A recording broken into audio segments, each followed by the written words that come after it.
Guest महोदय, सरपंच महोदय, हमारे सभी स्टाफगण और यहाँ इस पावन धरा पर उपस्थित सभी सदस्य, सबसे पहले मैं आप सभी को इस पावन पर्व पर हार्दिक शुभकामनाएं देती हूँ। आप सभी अपने इस पर्व से भली भांति परिचित हैं।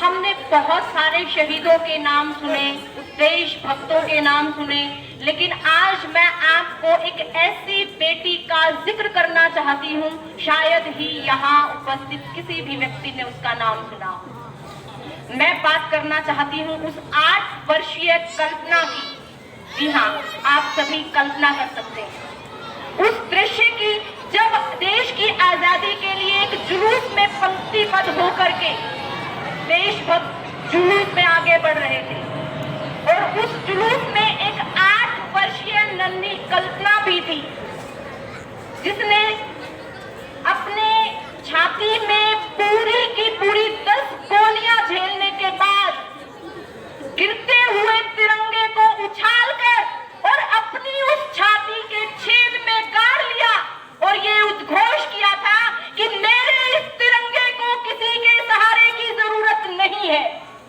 और देखिए कितना सही कहा था उस कल्पना ने। आज भी मेरा ये तिरंगा लाल किले की प्राचीर पर बिना किसी सहारे के लहरा रहा है। जी हाँ, ये कोई दृश्य की कल्पना नहीं थी, बल्कि ये हकीकत थी उस 8 वर्षीय कल्पना की जो जुलूस में शहीद हुई थी। हम बड़े बड़े सरीखे शहीदों को नाम करते हैं, उन्हें याद करते हैं, लेकिन कल्पना का जिक्र तक नहीं आता, क्योंकि वो प्रसिद्ध नहीं हो पाई, वो अपनी उम्र की वो सीमाएं नहीं देख पाई जहां वो बुलंदी पर अपना नाम ले जाती। तो मैं सैल्यूट करना चाहती हूँ उस कल्पना को, जिन्होंने उस समय हमारे इस गिरते हुए तिरंगे को थामा था। वो एक बेटी ही थी। आज मैं बड़े गर्व और गौरव के साथ कहती हूँ यहाँ इस दृश्य को देख करके कि इस भीड़ में युवकों की, पुरुषों की संख्या मुझे कम नजर आती है और मेरी बेटियों की संख्या मुझे ज्यादा नजर आती है, महिलाओं की संख्या मुझे ज्यादा नजर आती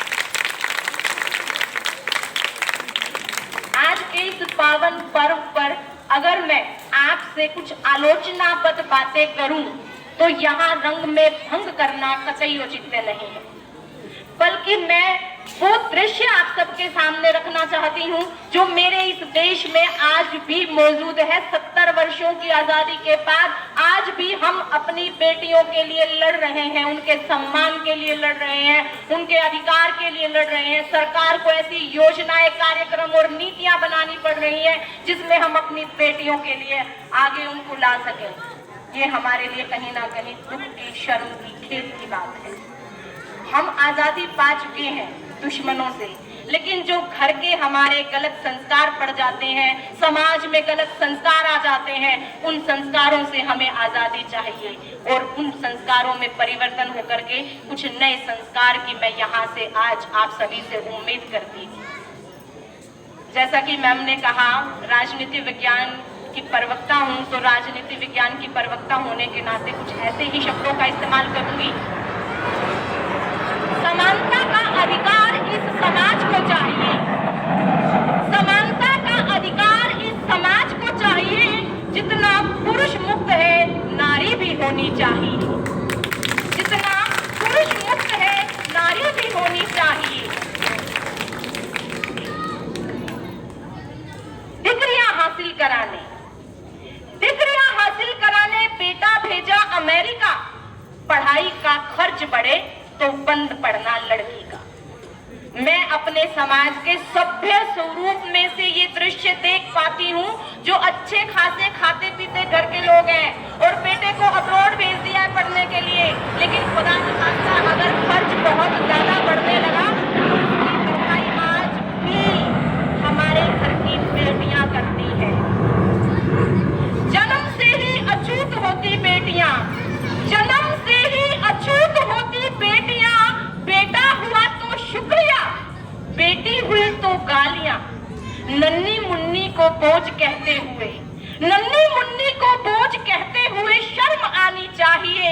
जितना पुरुष मुक्त है नारी भी होनी चाहिए, नारी भी होनी चाहिए। मैं आज भी भारतवर्ष के ऐसे गांवों को देखती हूं जहां पर बेटियों के नाम अनचाही, जहां पर बेटियों के नाम भतेरी आज भी रखे जाते हैं।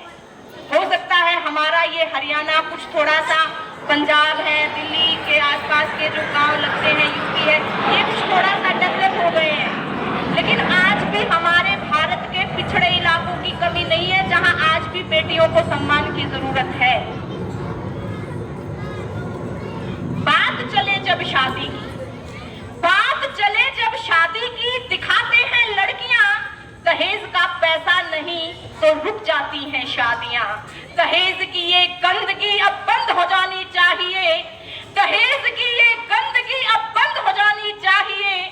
जितना पुरुष मुक्त है नारी भी होनी चाहिए, नारी भी होनी चाहिए।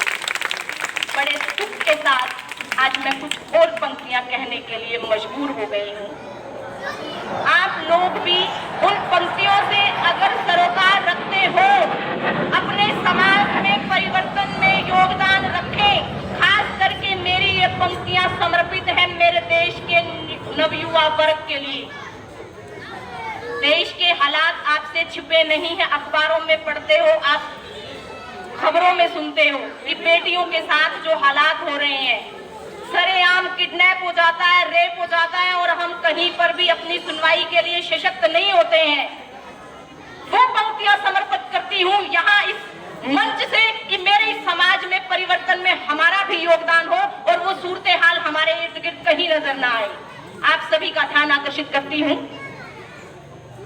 माँ बहनों की अस्मिताएं लुट जाती हैं, जिस समाज में माँ बहनों की अस्मिताएं लुट जाती है, जहां नजर हर गुंडे की किसी औरत पर टिक जाती है, इस दशा के बाद तो इंकलाब आ जाना चाहिए। जितना पुरुष मुक्त है नारी भी होनी चाहिए, जितना पुरुष मुक्त है नारी भी होनी चाहिए। जहां की कोर्ट कचहरी और हुकूमत पहली हो। आप सभी जानते हैं कि हमारे पुलिस नौजवानों ने उन रेपिस्ट को वहीं ले जाकर के मारा जहां पर वो जघन्य अपराध हुआ था, क्योंकि हमारे पास अभी वो प्रावधान नहीं है। कहीं पर वो नाबालिग होकर के छूट जाते हैं, कहीं मानसिक स्थिति का हवाला देकर के रियायत पा जाते हैं। अभी हमारे पास वो सशक्त प्रावधान नहीं है। जहां की कोर्ट कचहरी और हुकूमत बहरी हो, जहां की कोर्ट कचहरी और हुकूमत बहरी हो, वहां का संविधान ऐसा जैसे दलदल गहरी हो, वहां का संविधान ऐसा जैसे दलदल गहरी हो। ऐसे कीचड़ में अब तो कोई कमल खिल जाना चाहिए, ऐसे कीचड़ में अब तो कोई कमल खिल जाना चाहिए। जितना पुरुष मुक्त है नारी भी होनी चाहिए, नारी भी होनी चाहिए। मुझे बड़ा आघात लगा है संविधान शब्द का प्रयोग करते हुए। ये हिम्मत जुटा पाई हूं मैं एक बेटी होने के नाते, एक राजनीतिक विज्ञान की प्रवक्ता होने के नाते। और इस मंच से आप सभी से एक वादा चाहती हूं, आप सभी इस माहौल को, इन परिस्थितियों को बदलने में अपना योगदान देंगे। कोई भी ऐसी घटना, कोई भी ऐसी परिस्थिति, कोई भी ऐसा आभास आपको नजर आए तो डट करके आप खड़े होंगे। आपके सहयोग से ही हमारा समाज सुधरेगा, हमारा देश और राष्ट्र बदलेगा। इस सभा से आज मिलकर सारे प्रण करें, इस सभा से आज मिलकर सारे प्रण करें। काफिला जो चल पड़ा है इसे बढ़ाते ही रहे, मिल जाएगी मंजिल एक दिन, मिल जाएगी मंजिल एक दिन। यह लक्ष्य होना चाहिए। जितना पुरुष मुक्त है, जितना पुरुष मुक्त है नारी भी होनी चाहिए, नारी भी होनी चाहिए। मैं यहाँ इस मंच से एक और आप सबसे प्रॉमिस करना चाहती हूँ, विशेष रूप से सरपंच साहब से प्रॉमिस करना चाहती हूँ। देखिए, जब हमने तिरंगा थामने की इच्छा जागी तो कल्पना बन गई, 8 वर्षीय कल्पना, जैसे मैंने जिक्र किया। ऊंचा पद पाने की चाह गई तो प्रतिभा पाटिल बन गई।